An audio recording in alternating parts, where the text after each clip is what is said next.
Good, lovely. Thank you all for coming tonight. It's really nice to see a nice full audience.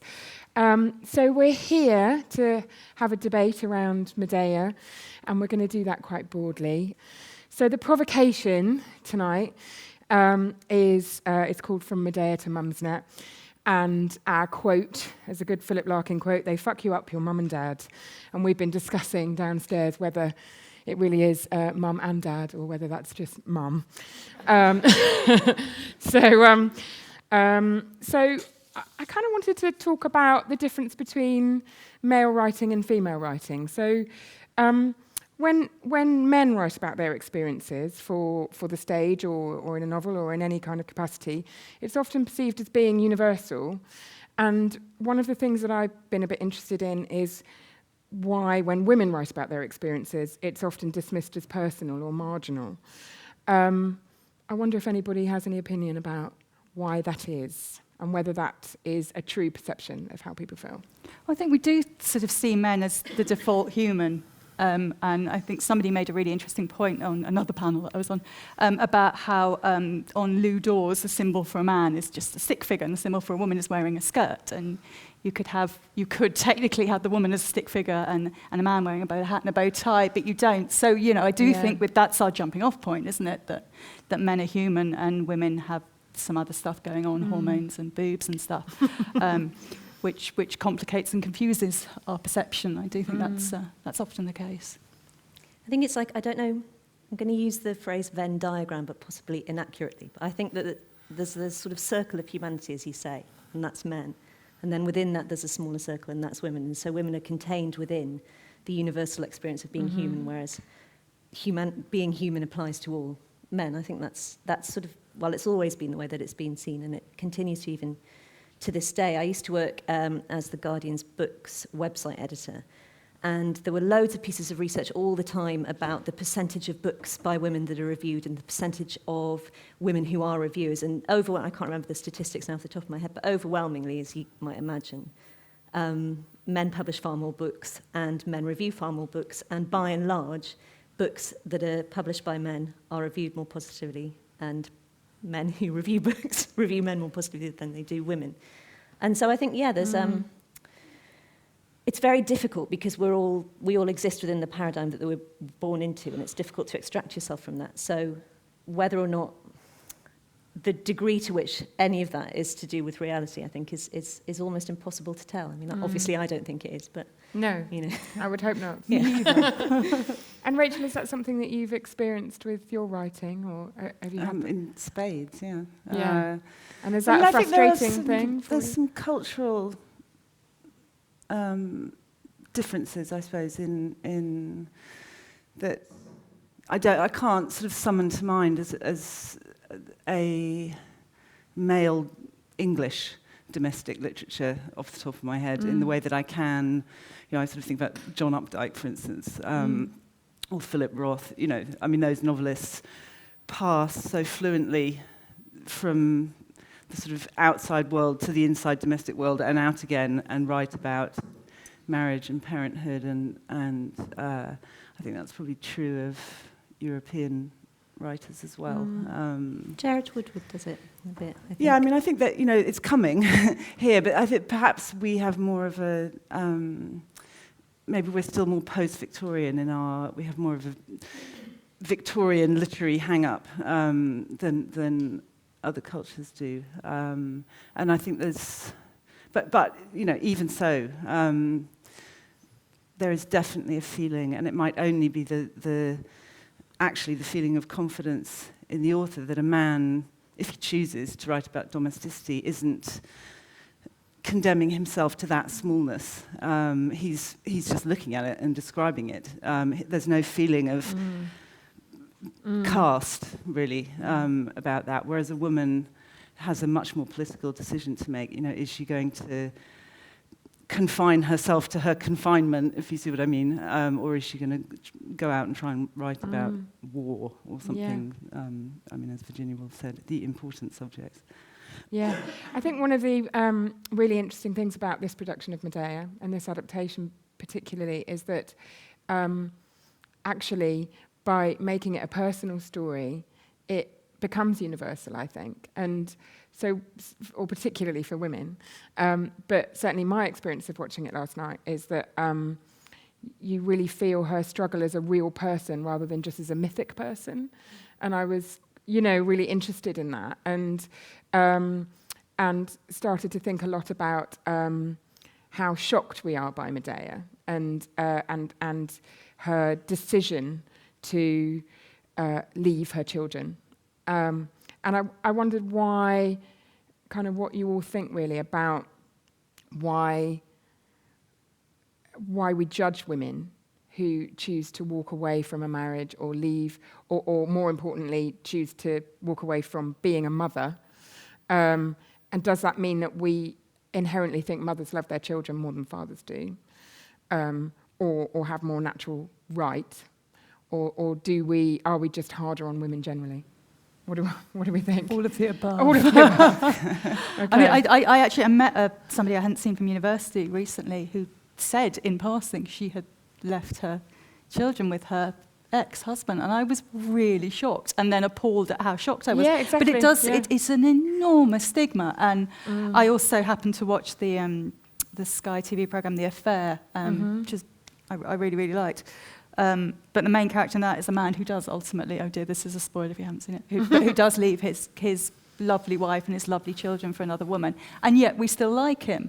And the idea of writing that character, a woman who leaves her children and with her partner and making her sympathetic, is sort of almost mind-blowing. I think it's an enormous stigma.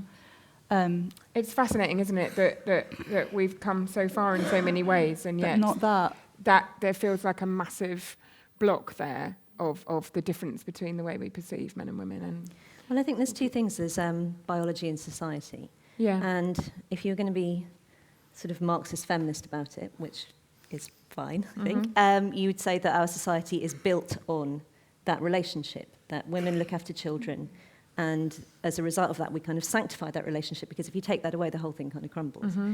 And I'm sure, to an extent that's true. We build a lot of things around that. And I know that when I had my first child and when friends of mine had their first children, the first thing that you realise is that the whole way it's set up in terms of work means that you are invited to take on the responsibility, because you start off from this position of you have the baby, you're both in a room together, the baby's born, your partner gets 2 weeks off work, which is better than he used to get, and then you get the next year if you want to take it. And by the end of that year, you know what you're doing.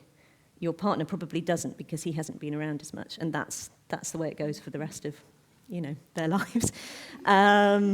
But the flip side of that is the biological side, which is that as a woman, you are pregnant, you're involved in the whole process in a way that men just aren't. And I don't know, again, it comes back to sort of paradigms. I don't know how you unpick those two things. I really don't know. But I know that when I had my first son, his father and I split up when he was about 6 months old, so it was very early on. And it was all sort of very amicable, but we had this conversation about what was going to happen with our son. And I just assumed, that he would come with me. And then his father said, well, maybe he could stay with me. And I couldn't, it wouldn't occur to me to entertain it. And I felt that on some level I had the right not to entertain it. And I don't know whether I did, and I don't know why I felt that, but I felt it, and it was an inarguable feeling as far as I was concerned. You talk about something similar in Aftermath, don't you, Rachel? Yeah, and I was and heartily also flagged off for it. Yeah. So, I mean, just sort of return to the question of mothers and I mean, are we more mothers or are we more married? I mean, one of the things that was so striking when I first started to really study Medea, and that really made me think how difficult it would be to transpose the play into now, is the complete lack of sentimentality about children. I mean, the children are kind of honoured in the play as important, as human beings, and clearly business of disposing of them. It's, you know, they're not low status, but there's no sentimentality about them. And what's so striking, in fact, at the beginning of the play where Medea is, you know, and it's a kind of hard beginning because she just lies around and cries, and everyone stands there saying, "Oh, she seems very upset." But I mean, she is absolutely. It's about passion. She is abandoned to passionate grief that is the flip side of her passion for her husband, her sexuality, and those two things really, really, really struck me as almost as something that had been eclipsed by that almost sentimentality about children in our time had eclipsed female sexuality. And I suddenly realized that actually, and particularly as I've got older, and I think this is a sort of cultural change maybe in England, that I mean, I think we are a less feminist culture than we were in many, many ways.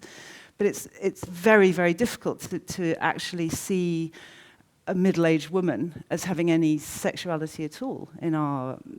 And the culture of motherhood, on the other hand, is so enhanced and expressed and articulated. So suddenly, for those two things to come apart again, and to see this woman, okay, she's got these children, and her thought process is come to the children eventually in a sort of awful way. But the basic principle is that a woman's real grief is about sex, about love, about about marriage, and I thought that that really is absolutely very foreign to us now. And that you explore then what that does for how she then perceives her children, and that sense of in the play about we're dividing the children in half, and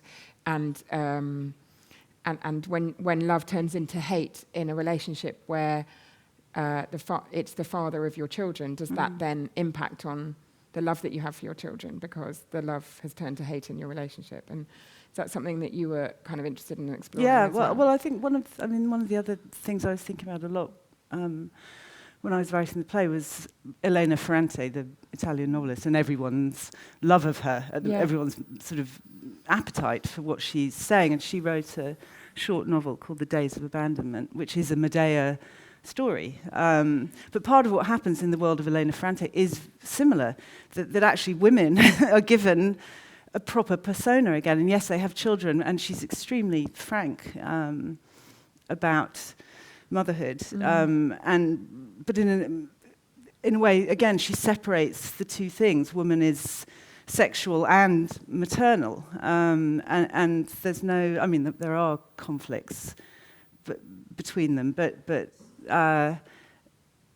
again, it's just finding that, you know, being able to separate those two bits of female identity. I think it's sort of long overdue. And so part of what I was wondering, I was thought, God, everyone's lapping up this Elena Ferrante world, and yet, you know, again, to me, it is quite Medea-like. It's quite unsentimental about children. So I just wonder whether that there may be a little sort of, I don't know, repositioning of this stuff in the future. Yeah.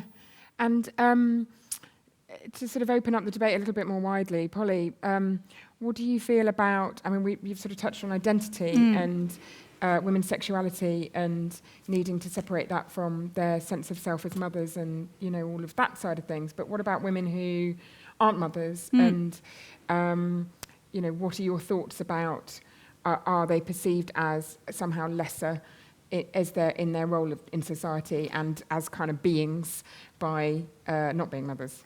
Well, yeah, I think to an extent. I mean, I knew from a really incredibly young age that I didn't want to have children, and I have kind of consciously and sort of purposefully chosen not to be a mother, which is harder than it sounds, actually, when we're living in the culture that we are. You know, Rachel talked about the sort of fetishizing of motherhood, and I felt, until you made that really interesting point about sexuality, that it was kind of a way of going, women, remember what you're actually for.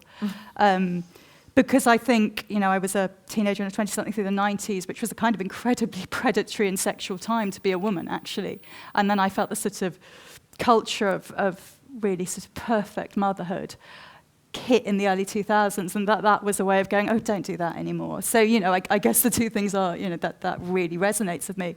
But for someone who never wanted kids, it's just been it's been really peculiar watching that happen. It's been really peculiar watching my friends become mothers and kind of going through all the things that you were talking about, with this kind of absolute inability for the fathers to take a stronger role, whether they want to or not. But yeah, I think there is a feeling that you are lesser if you're not a mother, that you're a little bit suspicious, that you're probably broken, that you're probably selfish, that you're probably not entirely capable of love. And I don't really see women who don't have kids because they don't want kids, or wanted kids but couldn't have them and found a way to exist beyond that. I don't particularly see them depicted culturally. I was thinking about this in preparation for this. The last ones I could remember in mainstream culture were oddly Carrie Bradshaw and Samantha Jones from Sex and the City, who were just women who were allowed not to have kids, and they weren't trying and they couldn't, they weren't desperate, it wasn't an issue for them. So yeah, I find it really, really peculiar, because you're having, even though I am so sure, have always been so sure that I didn't want to have kids and I didn't want to be a mother, you are fighting against something nonetheless. You really, really are all the time. You're fending off questions. I'm in a long-term relationship, so there are assumptions that something's not right there. And I find myself quite often becoming quite defensive. I've written about it an awful lot. So yeah, it's not as easy a position as you'd have thought or hoped to maintain. It's peculiar.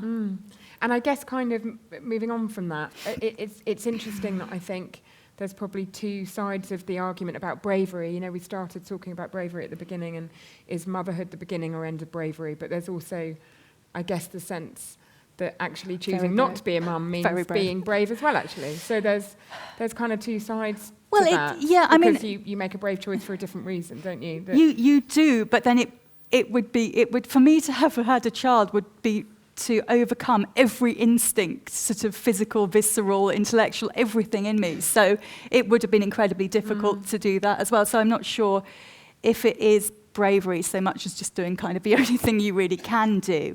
But it's not easy. And I think the more I've written about it and thought about it, I think the problem, because I come up against some quite strong reactions, and I think the problem is that when you choose not to have children, you put it out there that it is actually a choice. It's not just something you do and live with, or something you can't do and live with. It is a choice, and in choice there is by definition regret. There's regret if you don't, and there's regret if you do. And I think we're beginning to face the idea properly that it is a choice. It really, really is a choice. But we're still really early. We're really, really early days with that choice. And Sarah, what do you think about the question, is motherhood the beginning or end of bravery? Have you found yourself more or less brave since you've become a mother? It's a really good question. I think that there are probably a lot of different answers to it. I think that what you do is you learn how to be brave at one remove from yourself.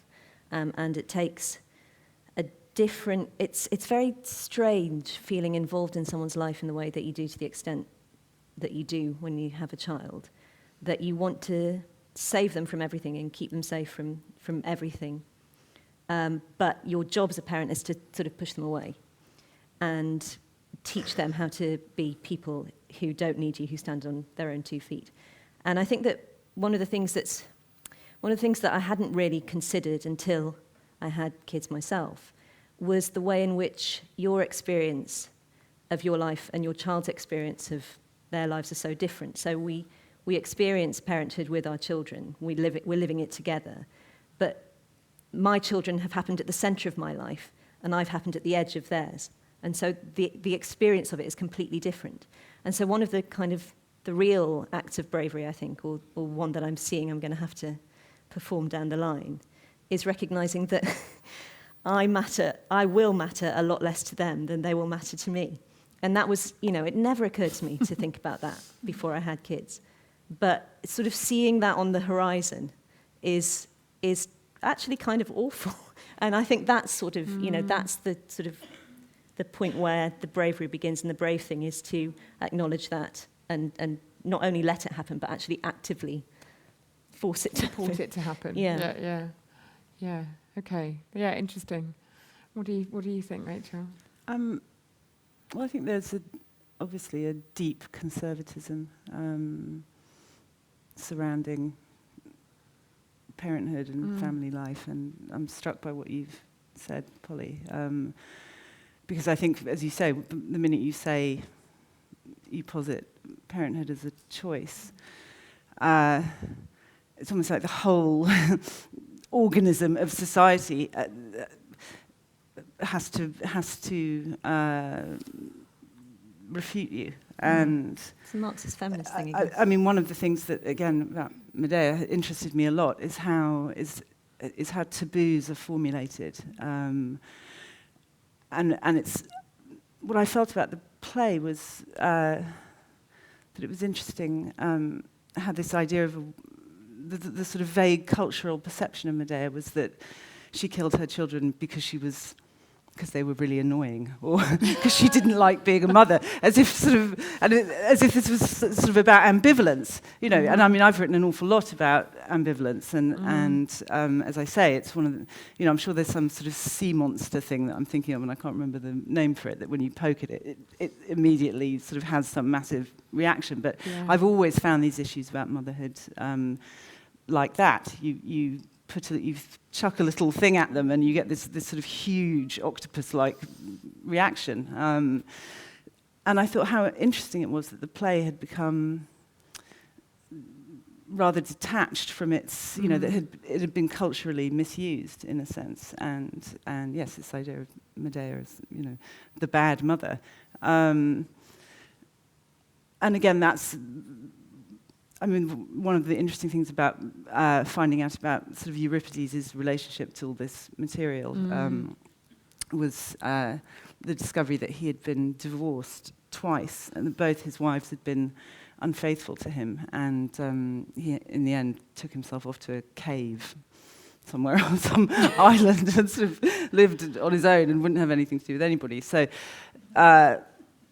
I sort of realised that actually this woman, this tortured Medea woman, is him. It's him, and it's. And I thought, what? So in fact, that puts the kind of killing of the children at an even further remove. In a way, this is a male writer saying that, inhabiting a female character, inhabiting her pain and her jealousy, and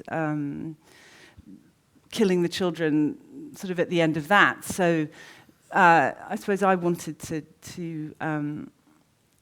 try and bring that whole idea, sort of dial it back to some reality that we could all recognise about this same question of ambivalence, and which is definitely not to do with stabbing your children because they've been a bit, you know, badly behaved. Or, Yeah. Okay. Good. Thank you.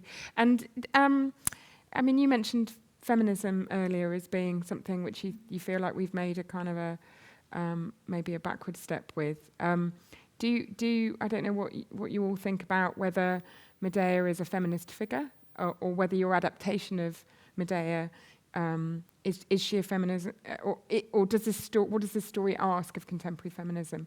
What does it challenge us to ask of ourselves as women? Oh, she absolutely is a feminist figure, because she's a moralist, and she has worked out the morality of men and women, and she is completely obsessed with justice and the injustice towards which she's being led by a series of by the personae, the female personae that are available to her.